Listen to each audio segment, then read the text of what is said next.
Okay, we're going to look at this related rates problem. I'm not sure what the source of it is. It's a pretty generic setup that happens all the time and from several different places. But we're looking at a conical tank that is being filled with water. So I'm pouring water in. They give you the dimensions of the tank, which are a constant 24 feet high. So the height is 24 feet. They give you the diameter is 20. However, the volume of a cone has radius in it. So I went ahead and made the connection to the radius being 10. And then they ask several questions about this situation. So part A is here. It says write the volume in terms of H. And so that would require some changing. We're going to skip that part, and I'm going to show you why in just a minute. Let's start with part B. It says when the volume is increasing at 3.4 cubic feet per minute. Okay, so that's a key phrase. I'm going to go ahead and write that down. When dV/dt, when the volume is increasing, so we were talking about the volume of the water in the cone, when that is increasing, so that is a positive rate of change at 3.4 cubic feet per minute.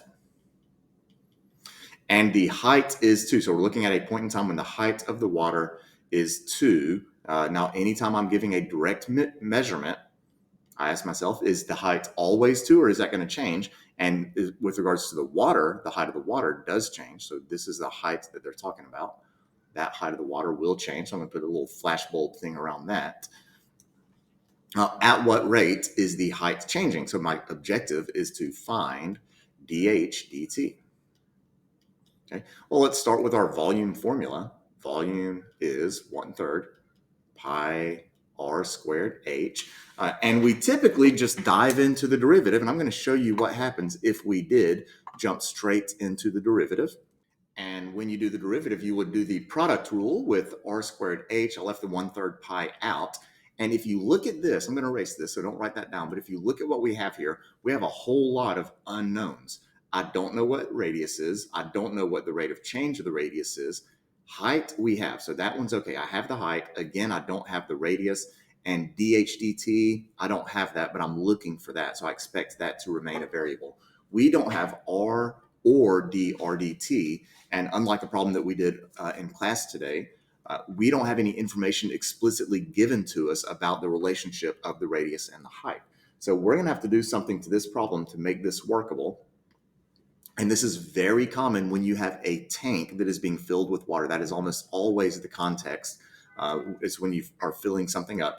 We run into a situation where I'm going to have to make a substitution before I find the derivative. Kind of like what we did in class. We took out, I think we took out r and plugged in 1/2 h or something like that in a problem we had in class today. But we're going to do something similar here. So I'm going to erase this. We have too much going on, too many unknown things. And if you look at our diagram over here, if we kind of think of the cross section of this, we have this big triangle representing the cone. Then we have this smaller triangle representing the water. In this situation, the radius and the height of the water is going to have to be in the same ratio as the radius and height of the cone. We have similar triangles here.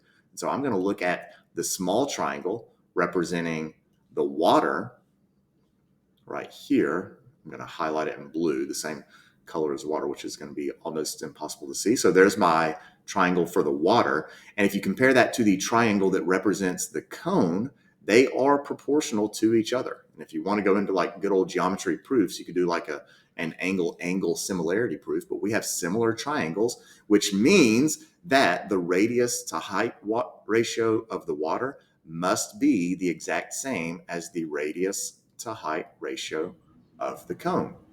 Well, I can take that expression and I can change that and write it two different ways. I could say that my radius is, and 10/12, that should be 10/24.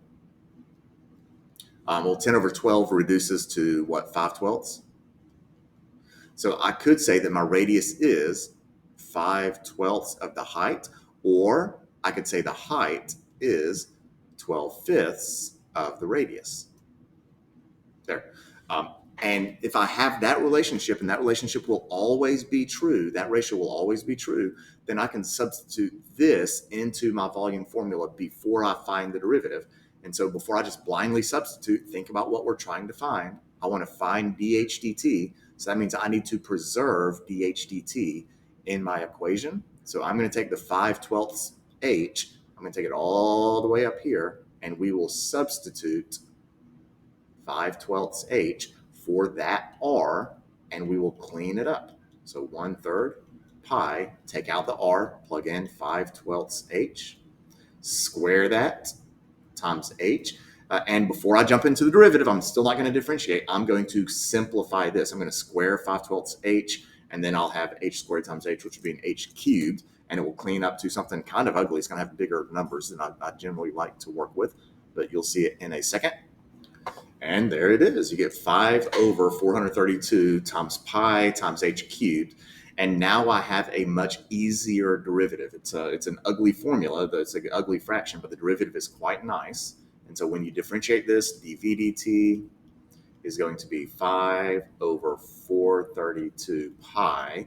And then I'll multiply that by the derivative of h cubed, which is 3h squared, dh dt. And now we just have to plug in and solve, and just be careful with your arithmetic because this could be kind of ugly.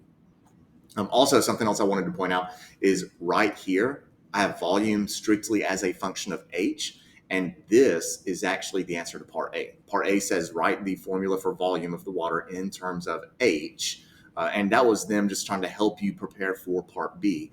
But if I didn't show you part A, if that was not even here, you would have to do that in order to finish part B anyway. So that's why I was going to go ahead and start with B, because part A is embedded in part B.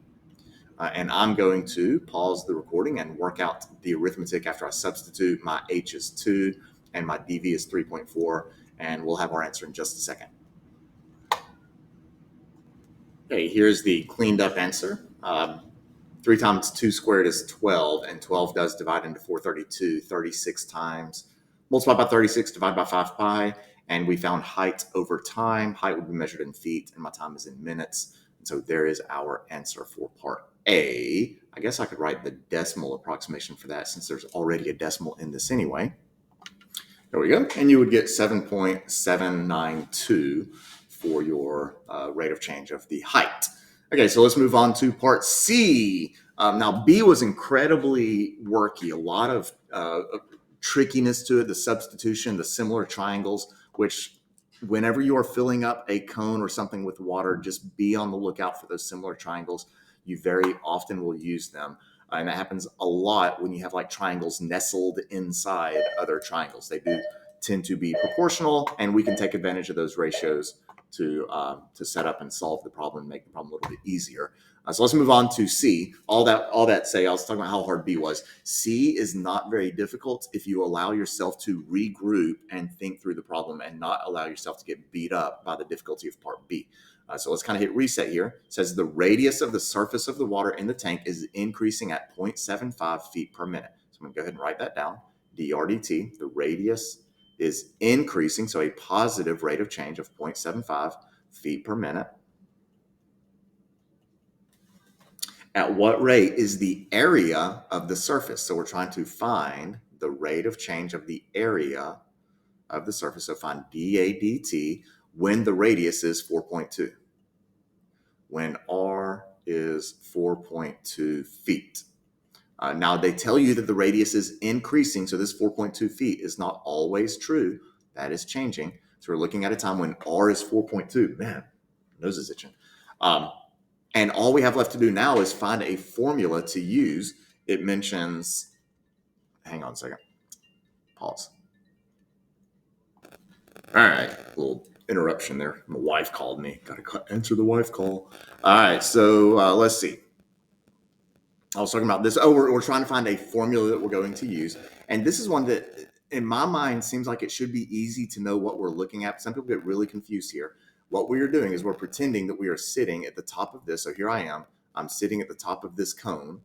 There I am. And I'm looking down at the water. And as I look at the water, you will see a circular surface. The surface of the water will be a circle. And so for this problem, we're talking about that surface. And so we're using the area of a circle, which I fully expect you to know is pi r squared. And this is a very nice, clean problem. We're looking for dA dt. They gave us both r and dr dt. So let's find the rate of change of the area, dA dt, in the area of pi r squared. Well, pi is a constant, so we'll bring the 2 down. 2 times pi r. So that's the derivative of pi r squared, but we have to multiply by dr dt. And then we will simply substitute what we know, and we know both the radius and the rate of change of the radius. So it's 0.75 for the radius. Nope. The radius is 4.2, and the rate of change of the radius is 0.75. So 4.2 times 0.75. And since there are already decimals in the problem, I'm going to throw this in and get a decimal approximation, and we will be done. There we go, 19.792. And again, units, think about what we found. We found the change of area. So area over time, area is measured in square units. So this is feet squared, and my time is measured in minutes. And I don't know what I'm spelling there. There we go, minutes. And there's our answer for part C.